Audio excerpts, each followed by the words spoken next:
Buenos días, mis hermanos. Sean bienvenidos a un devocional más de la Iglesia Bíblica Madre. En verdad que siempre lo decimos, pero para nosotros es un gusto el poder compartir este tiempo como iglesia, el poder saberles bien conectados y que sobre todo estamos buscando tiempo de edificación como hermanos. La palabra de hoy que vamos a estar estudiando es la porción que está en Lucas, en el capítulo 4, versículos 16 al 30, y va a llevar por título Médico, cúrate a ti mismo. Entonces, antes de empezar este tiempo devocional, oremos para que sea Dios hablando a través de esta porción, como siempre lo ha hecho. Bendito Dios, en esta mañana te damos gracias porque tú nos permites el estar vivos, el estar aquí presentes, Señor. Gracias porque tú has extendido tus misericordias para con nosotros. Y te pedimos que ahora que estamos teniendo este tiempo, que tú seas hablando a través de tu palabra y que todo esto nos sea de bendición, Señor. Te pedimos que tú nos ayudes también para que veamos qué es lo que tenemos que aplicar en nuestras vidas y cómo vivir. Y te damos gracias por este tiempo devocional en nombre de tu Hijo amado, nuestro Señor Jesucristo. Amén. Buenos días, mis hermanos, como les decía, porción Lucas 4, versículos 16 al 30. Y yo sé que todos hemos leído más de una ocasión esta porción. Entonces vamos a hacer nada más un poquito de contexto.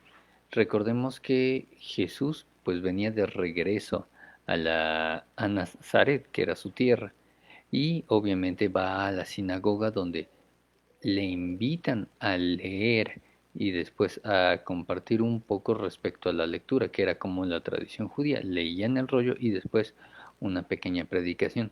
Entonces, cuando él lee el rollo de Isaías 61, pues obviamente él lo lee con base en lo que dice la palabra, pero aparte él está dando el testimonio a los asistentes de quién es él, quién era, de quien Isaías hablaba. ¿Cuándo era ese momento del que Isaías hablaba? Era ese momento, el ahora, cuando lo estaba leyendo. Es decir, en ese momento él estaba dando testimonio de que el ungido de Dios ya estaba con ellos. Y entonces la gente empieza a hablar, a dar buen testimonio de él, de todo lo que había hecho. Y se quedaban maravillados de cómo hablaba, de cómo enseñaba. Pero entonces, ¿qué pasa? O sea, ¿cómo puedes decir en una palabra de asombro, wow, ¿no es este el hijo de José? O sea, pero asombrado. Y después, ¿qué fue lo que tuvo que pasar para que quisieran despeñarle? Pues bueno, el Señor los confronta porque sabe que ellos estaban expectantes de recibir señal, de ver milagros, puesto que Él mismo dice, o sea, que Él sabía que ellos tenían estos pensamientos que seguramente le dirían el médico, cúrate a ti mismo. Entonces Jesús sabía que ellos tenían este anhelo de ver señales, pero él dice no, porque no es la voluntad de Dios. Y ellos al recibir un no, como respuesta, obviamente se llenan de ira y buscan la muerte de Jesús, desechando el buen testimonio que ellos habían dado de él unos versículos antes. Entonces, ese es el contexto. Jesús llega a su tierra, lee Isaías 61 y esa misma lectura dice, pues saben que ese día ha llegado, yo soy de quien se hablaba. Y todos se quedan maravillados y esperando señales, pero Jesús lo sabe. Y antes de que ellos pudiesen decir algo, dice, yo sé que ustedes pedirán esto, pero no. O sea, y les da una serie de ejemplos donde les dice, ok, solamente de todo el porcentaje que pudieron haber recibido señales y milagros de Dios, solamente ciertas personas los recibieron. Entonces, así va a acontecer con ustedes. Y obviamente al recibir ese, ¿no? Pues viene todo el asunto, donde intentan despeñarle, pero también pues él cruza entre ellos y sigue adelante. Entonces aquí vamos a ver tres puntos muy importantes. El primero es que podemos ver que la gente de Nazaret, como lo mencionábamos, estaba expectante de milagros, de las señales que Cristo hacía. Seguramente ellos ya habían escuchado de esto, puesto que no es necesario que ellos le digan sus pensamientos o les digan lo que quieren ver. Él ya los conoce y se los hace manifiestos. En el versículo 23. Entonces, ellos están expectantes, pero al mismo tiempo mantienen cierto grado de escepticismo, pues lo conocen. Ellos conocen el origen de Jesús. Dicen, ¿no es este el hijo de José? ¿No es este el que hemos visto crecer? ¿No es este el que ha estado con nosotros? Y entonces ello nos lleva a pensar algo. A veces nosotros hacemos lo mismo, a veces nosotros aplicamos lo mismo en nuestra vida. Es más fácil creer en la grandeza o en la santidad o en el ministerio de alguien que tenemos lejos que creer en alguien que tenemos cerca. Pareciera que a mayor distancia que tenemos de esa persona, a mayor desconocimiento o trato directo con esa persona, es como, ay, wow, mira lo que es siervo del Señor. No, qué vida tan entregada. Y no, lo que tenemos que aprender a ver es que todos somos usados por el Señor y todos somos siervos a un mismo nivel, no por el hecho de que alguien sea famoso, implica que sea alguien más grande, pero también aplica la viceversa, no porque conozcamos suficiente a una persona, digamos, ah, no, este no puede aspirar a grandeza porque lo conozco de hace años. Entonces, aplica para ambas partes. Después, segundo punto, mientras Jesús ya se cumpliendo la tradición judía de ir y leer y ir y entrar a la sinagoga en sábados, a lo mejor Jesús era la persona que menos necesitaba ir, pero sin embargo lo hace para cumplir, para dar lectura de los rollos durante el Shabbat. Pues la porción refiere a que el Espíritu de Dios está sobre de él, porque le ha ungido para, y menciona una serie de situaciones donde vemos cuál es el ministerio de Jesús, a qué ha venido a la tierra. Pero primero, esta porción, el Espíritu de Dios está sobre mí, porque me ha ungido para, nos deja ver algo que Jesús tiene claro, que Dios mismo le ha puesto. ¿Para qué? Para servir y traer bendición a los pobres de espíritu, a los quebrantados de corazón, a los cautivos por el pecado, a los ciegos espirituales y a los oprimidos por el mundo. En un mundo que busca que seamos ungidos o reconocidos por otros, ¿qué tan contrario sería entonces el mensaje de Jesús para con nuestros planes? Es decir, Jesús en ese momento dice, yo he venido para hacer esto. Pero Jesús jamás buscó acaparar toda la atención. No fue 3 años de ministerio y después, ¿saben qué? Sigan leyéndome porque ya no hay nadie más después de mí. No, Jesús no buscó ser el centro de atención. Al contrario, buscó capacitar a otros para que siguiesen cumpliendo la gran comisión y llevasen el mensaje de Isaías 61, pero ahora cumplido a otros. Eso lo vemos en Lucas capítulo 9 versículos 1 y 2 cuando menciona de la comisión de sus 12 discípulos y cómo los envía. Aquí nosotros podríamos decir, bueno, ok, entonces, ¿cómo tenemos que vivir? No buscando ser un centro de atención, no buscando el que, ok, a mí me han escogido y yo voy a hacer, y yo voy a servir, y yo voy a decidir. No, es siempre buscando capacitar a otros para que sigan nuestras huellas, pero a final de cuentas no son nuestras huellas, sigan el camino que el Señor ha dejado a través de nuestro Señor Jesucristo. Y el tercer punto, Jesús deja muy muy claro algo, que Él busca acercarse a las personas que yacen en peores condiciones. Jesús sabe, Dios mismo sabe que cuando más estamos dispuestos a reconocernos como insuficientes y aceptar como nuestro Salvador, es cuando más hundidos y miserables estemos. Sí, es triste, pero también es algo cierto. Es parte de nuestra naturaleza. Recordemos que desde la caída buscamos la independencia de Dios. Cuando Dios dice, no comas de este árbol, y decimos, ok, Dios ya lo dijo, pero Eva me dijo, ay, ¿qué puede saber Dios? Yo puedo. Buscamos eso, ser independientes y lamentablemente ello nos lleva al pecado.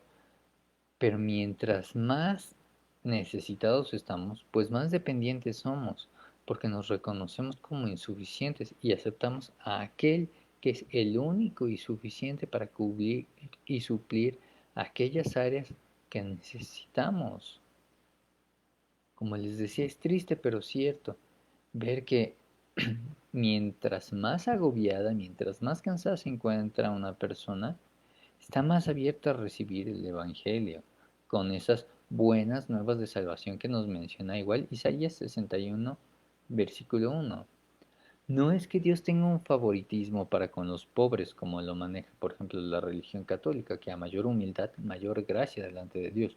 No, no es un favoritismo, pero sí es una muestra de que en nuestra debilidad humana, en nuestra insuficiencia, solemos volver nuestros corazones a Dios, buscando aquel que es suficiente, aquel que es perfecto, aquel que nos puede rescatar y restaurar cuando nosotros ya lo hemos intentado por diversos medios y no conseguimos nada. Entonces, tenemos que ir viendo esos tres aspectos respecto a esta porción. Ahora, podríamos comentar más cosas respecto a esta porción. ¿Cómo es que llegamos hasta este punto donde Jesús lo persigue? Pues ya sabemos, o sea, cuando les dice, el Espíritu del Señor está sobre mí, pues ahí está hablándoles algo muy claro. La cuestión de ungir se refiere a un frotar, espolvorear, aplicar un ungüento, un aceite, por ejemplo. Y aquí se usaba la unción para los sacerdotes. Entonces, el ungir era una señal externa que representaba el verdadero trabajo espiritual obrado delante de ellos. Es decir, ungir a alguien era darle un reconocimiento espiritual. Entonces, cuando él dice, me ha ungido para, en esta profecía el Mesías está anunciando que él vino a sanar el daño quíntuple que trae el pecado. ¿Por qué quíntuple? El pecado empobrece, mas Cristo trae buenas nuevas de salvación. El pecado quiebra corazones, mas es el Mesías quien trae buenas nuevas a los quebrantados. El pecado cautiva a las personas y las esclaviza, mas en Cristo tenemos libertad del pecado. El pecado nos ciega, mas el Mesías viene a ser nuestra visión, tanto moral como espiritual. Y por último, el pecado oprime a sus víctimas, no solamente al pecador, sino también a las víctimas de este pecado. Mas en Cristo hay libertad. Afortunadamente, Jesús no solamente vino a predicar libertad o incluso a traer libertad, vino a hacer la libertad para cada uno de nosotros. Entonces, es por ello que podemos darle gracias a Dios. Ahora, cuando menciona a proclamar el año agradable del Señor, hay quienes dicen, por ejemplo, hay dos teólogos, uno de los bueno, uno que se me viene ahorita, Pate, menciona que Jesús vino a predicar el año agradable del Señor, una referencia al año del jubileo y que posiblemente se encontraban en el año del jubileo cuando Jesús va a Nazaret, porque regresó a su ciudad natal, por lo mismo, porque puede ser que era el año del jubileo. Entonces, aquí ya él lee la porción, pero detrás de esa porción hay algo más. Y cuando le dice la palabra en el versículo 20 que enrollando el libro, lo dio al ministro y se sentó. Y como les digo, todos estaban, ¿qué acaba de pasar acá? O sea, estaban asombrados. Dice que todos en la sinagoga tenían los ojos fijos en él. Y él les dice, hoy se ha cumplido esta escritura. Con estas palabras entonces Jesús les está diciendo, ¿de quién escribió Isaías? De mí. ¿Cuándo sucederá esto? Ahora que me estoy haciendo manifiesto delante de ustedes, que estoy dando testimonio con base en el profeta Isaías, no con base en lo que uno cree, o sea, es con base en esto.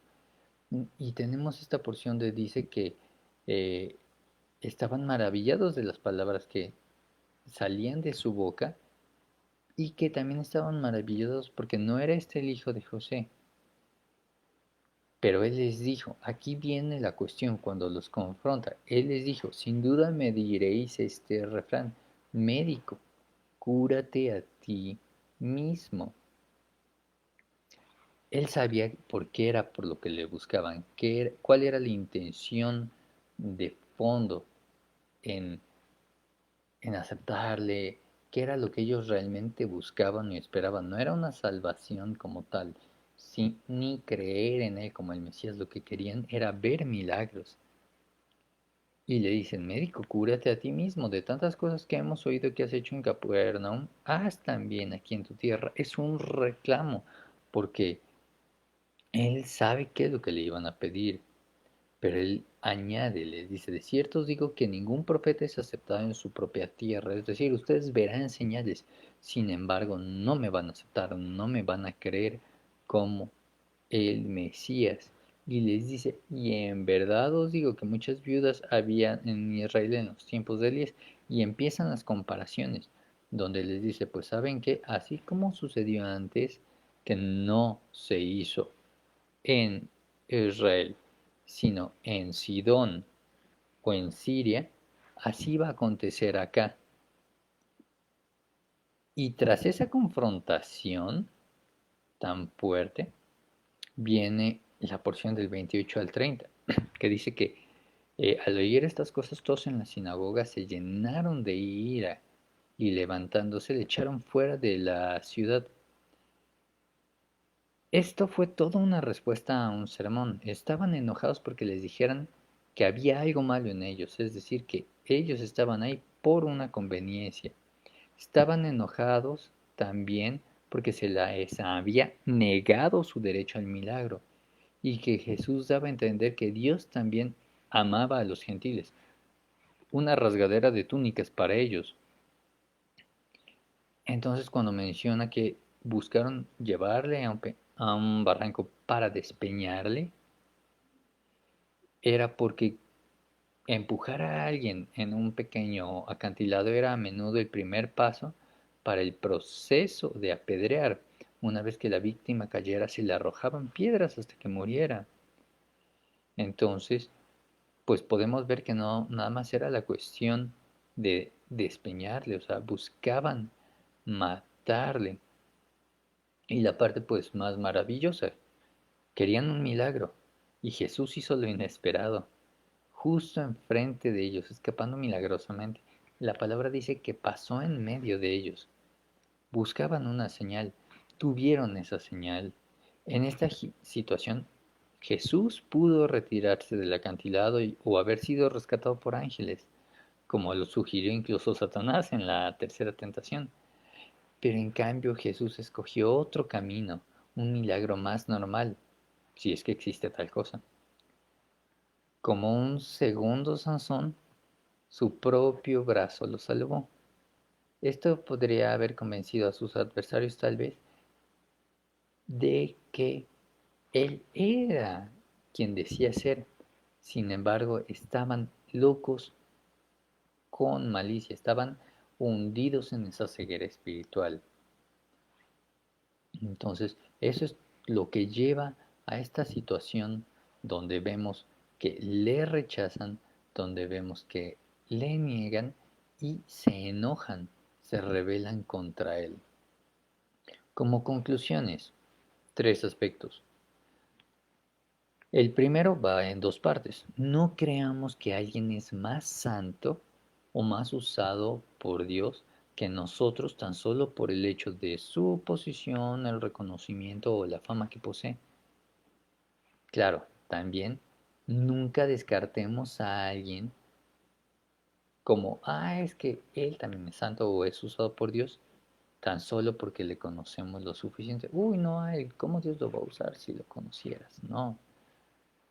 Segundo aspecto, busquemos replicarnos en aquellos a quienes les compartimos el Evangelio, incluso a quienes ya conocen de Cristo y Dios nos los ha puesto en nuestras vidas para compartir y edificarnos mutuamente, busquemos capacitarles e impulsarles. ¿Por qué? Porque nosotros no somos el epicentro de un movimiento. Nosotros solamente somos una onda de este movimiento que fue generado por Jesús hace hace casi 2000 años. Tengamos eso bien conscientes. No somos el meollo de la situación, no somos los importantes. El importante en todo momento es Cristo. Y como tercer aspecto, estemos dispuestos siempre a servir a los más necesitados. Pueden ser los corazones que están más preparados para recibir la palabra, para recibir salvación. Entonces, como iglesia, busquemos ir por esos corazones. Si sabemos de alguien que está pasando una situación de necesidad, compartamos, porque es el momento donde nuestra carne se encuentra más debilitada, no débil, y por carne me refiero toda nuestra humanidad, y cuando más necesitados estamos de una respuesta. Entonces, apliquemos esos tres puntos. Oremos. Bendito Dios, en esta mañana te damos gracias porque tú nos permites el tener este tiempo devocional y porque sabemos que tú estás hablando a través de tu palabra. Te damos gracias por ello, Señor, y te agradecemos porque tú también a través de tu palabra nos invitas a tener cuidado con cómo nos percibimos o cómo percibimos a otros, ya sea que los exaltemos o que los minimicemos por causa de lo que nosotros pensamos de ellos, que no apliquemos eso, bendito Dios. También te damos gracias porque tú nos permites ver en esta porción que nuestro interés tiene que estar siempre en compartir el mensaje de salvación, las buenas nuevas, a todos aquellos que así lo necesiten, bendito Padre. Te damos gracias por este tiempo devocional que nos permites tener como tu iglesia y te pedimos que nos despidas con tu paz y te lo pedimos en nombre de tu Hijo amado, nuestro Señor Jesucristo. Amén. Bueno, mis hermanos,